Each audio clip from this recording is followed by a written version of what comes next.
Hello friends, welcome to my YouTube channel. तो कैसे हैं आप सब? मैं आशा करती हूँ अच्छे होंगे। मैं भी अच्छी हूँ। चलिए स्टार्ट करते हैं एक अच्छे और इंटरेस्टिंग टॉपिक के साथ, जिसमें हम आज पढ़ने वाले हैं लर्निंग डिसेबिलिटीज़, अधिगम अक्षमता के बारे में कि अधिगम अक्षमता हमारा है क्या। गाइस, एक बात और कहना चाहूँगी, इससे हर बार सीटेट में DSSB, KBS या कह सकते हैं सभी प्रकार के टेट एग्ज़ाम में प्रश्न देखने को आपको मिलता है। तो इसे आज के वीडियो में हम कवर करने वाले हैं, जिससे आपका वो सारी चीज़ें, वो सारी कन्फ्यूज़न दूर हो जाए। चलिए स्टार्ट करते हैं। लर्निंग डिसेबिलिटीज, अधिगम अक्षमता है क्या?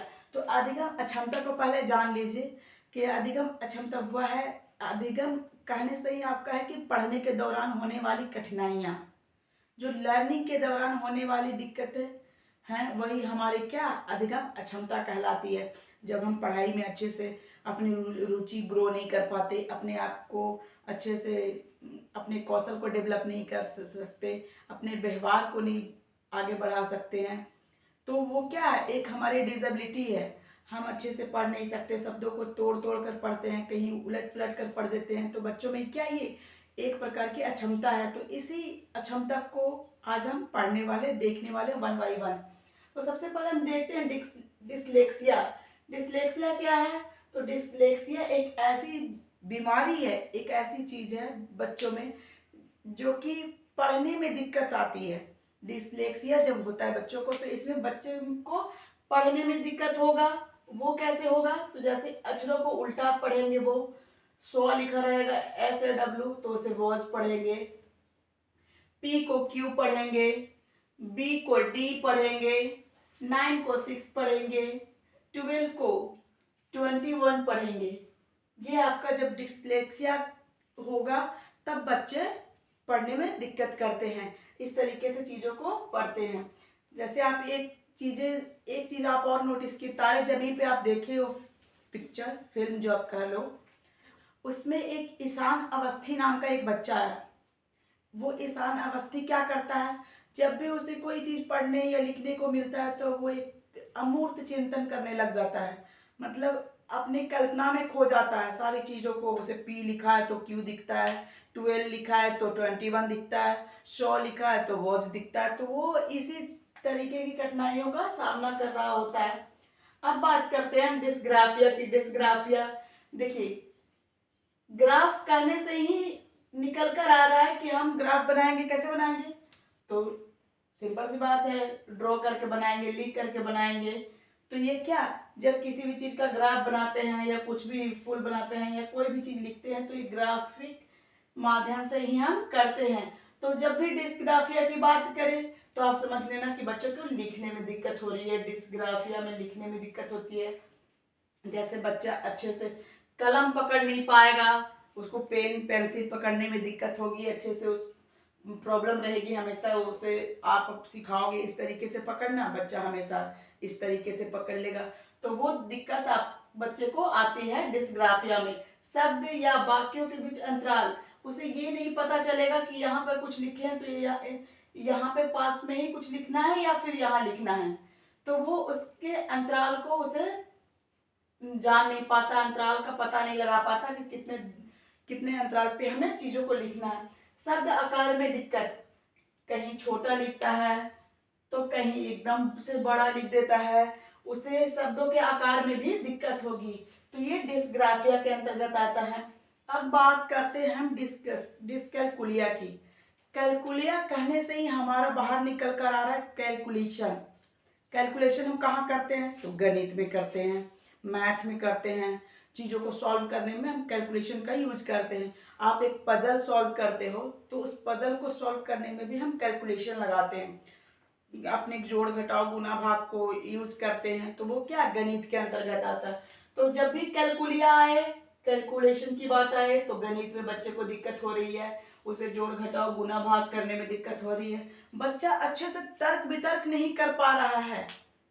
कैलकुलिया में जब भी उसे कैलकुलेशन में दिक्कत होगी, डिस्कैलकुलिया होगा, तो बच्चा अच्छे से तर्क वितर्क नहीं कर पाएगा चीज़ों को, जोड़ घटाव करने में उसे दिक्कत होने लगेगी, गणित की प्रॉब्लम को सॉल्व करने में उसे दिक्कत होने लगेगी।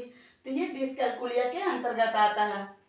अब बात करते हैं हम डिस्प्रेक्सिया। डिस्प्रेक्सिया हमारा क्या है, ये देखिए, इसमें मांसपेशियां नियमित रूप से कार्य नहीं करती है। डिस्प्रेक्सिया में सीखने से ये रिलेटेड नहीं है गाइस, इसमें सीखने से कोई भी चीजें जुड़ी हुई नहीं है।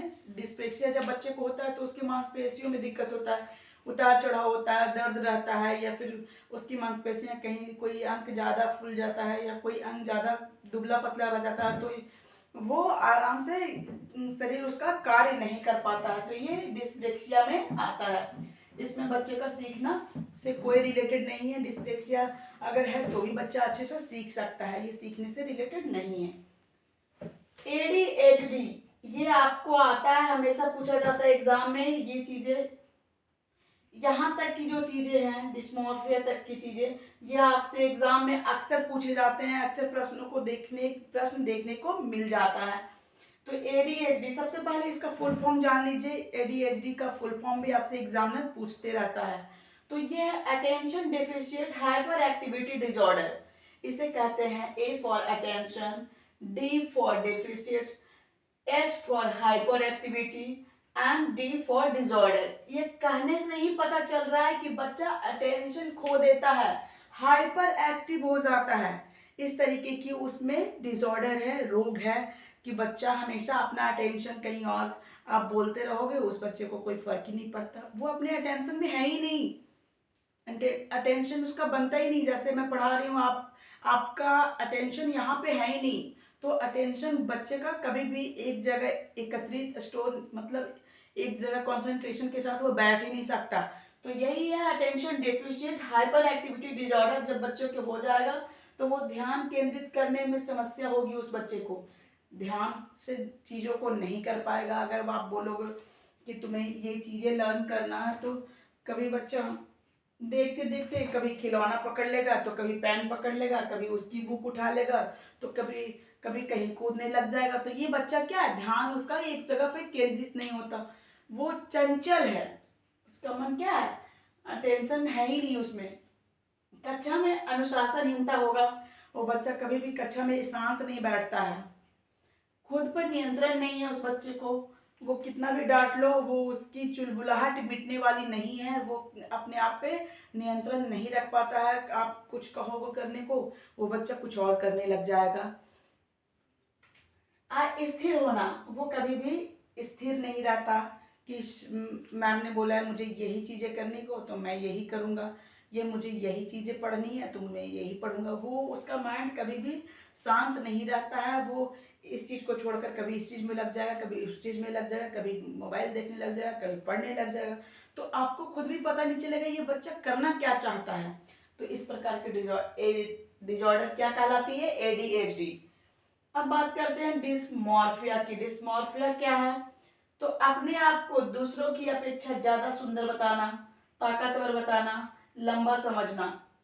क्लास में कई सारे बच्चे बच्चियां ऐसे होते हैं, या फिर बाहर के माहौल में भी आप देखते हो कि उन्हें लगता है कि वो ही सबसे ज्यादा सुंदर हैं, या फिर वो सबसे ज़्यादा लंबी हैं। क्लास में ही बच्चे एक दूसरे से अपनी हाइट को मेजर करते रहेंगे, मैं सबसे लंबा हूँ, मैं सबसे लंबा हूँ, मैं सबसे सुंदर हूँ क्लास में, या फिर सबसे ज़्यादा ताकतवर मैं हूँ। तो ये क्या है, डिस्मॉर्फिया के अंतर्गत आता है। ये इसमें अपेक्षा करने की भावना जागृत हो जाती है, बच्चा दूसरे के तुलना में अपने आप को अच्छा बताने लग जाता है। डिस्थीमिया, नेक्स्ट हमारा है डिस्थीमिया। डिस्थीमिया में क्या है, गंभीर रूप से तनाव की अवस्था में बच्चा चला जाता है, वो इतना तनाव में रहने लग जाता है कि खुद ही अपने आप में वो बच्चा क्या शांत रहता है, उसे कुछ भी समझ नहीं आता कि अब करना क्या है। आप कितना भी उसे समझा लो, वो एक कमरे में बंद रहने लग जाएगा, क्लास में जाएगा शांत बैठा रहेगा, पता नहीं मतलब किस तरीके की वो सिचुएशन में है। तो वो सिचुएशन उसकी क्या गंभीर रूप से तनाव की अवस्था होती है, तो वो डिस्थीमिया कहलाती है। एलेक्सिया, एलेक्सिया भी आपसे कई बार पूछा जाता है। तो एलेक्सिया सीखने में असक्षम हो, जब बच्चा सीखने में असक्षम होता है तो वो एलेक्सिया कहलाता है। बच्चा कुछ भी भाषा भी सीखने में असक्षम हो सकता है, कोई भी चीज़ जब उसे सीखने में, अधिगम से रिलेटेड चीज़ें सीखने में अच्छा असक्षम हो तो वो एलेक्सिया के अंतर्गत आता है। अब बात करें हम प्रोजेरिया की। प्रोजेरिया क्या है? तो प्रोजेरिया कम आयु में वृद्ध दिखना। कम आयु में क्या प्रोजेरिया, बच्चा जो है कम आयु में वृद्ध दिखने, बूढ़ा दिखने लग जाएगा। ऐसा लगेगा कि काफ़ी ये प्रौढ़ हो गया, काफ़ी एजेड बच्चा है ये। तो कम आयु में ही उसमें वृद्ध किस तरीके से दिखेंगे? वो बच्चा बहुत ज़्यादा काफ़ी हेल्दी लंबा चौड़ा हो जाएगा, उसकी आयु इतनी नहीं है, पेट फूला फूला सा हो जाएगा। या फिर आप कह सकते हो कि उसकी मांस छोड़ छोड़ देंगे, वो हड्डीदार दिखने लग जाएगा। या फिर उसके कम आयु में ही उसके सारे के सारे बाल पक जाएंगे, कम आयु में ही उसके सारे के सारे दांत टूट जाएंगे। तो ये क्या है? वृद्ध दिखने के कारण है। तो ये वृद्ध दिखने के लक्षण है। ये तो इस कम आयु में बच्चा क्या वृद्ध दिखने लग जाता है, तो ये प्रोजेरिया कहलाता है। अब है डिमेंशिया। डिमेंशिया में क्या है? बच्चा तर्क वितर्क नहीं कर पाएगा। डिमेंशिया जब बच्चे को होता है तो बच्चा तर्क वितर्क आसानी से नहीं कर पाता है। चलिए गाइस, यहीं पे आपका सेशन समाप्त होता है। ये काफ़ी इम्पोर्टेंट सेशन था। और आपको अगर कोई भी टॉपिक पे वीडियो चाहिए, कोई भी टॉपिक को समझने में दिक्कत हो रही है, कंफ्यूजन है, तो आप कमेंट में लिखकर बता सकते हैं। जल्दी मैं प्रीवियस ईयर क्वेश्चन को डिस्कशन करवाने वाली हूँ, तो बने रहिए वीडियो के साथ। मिलती हूँ अगली वीडियो में।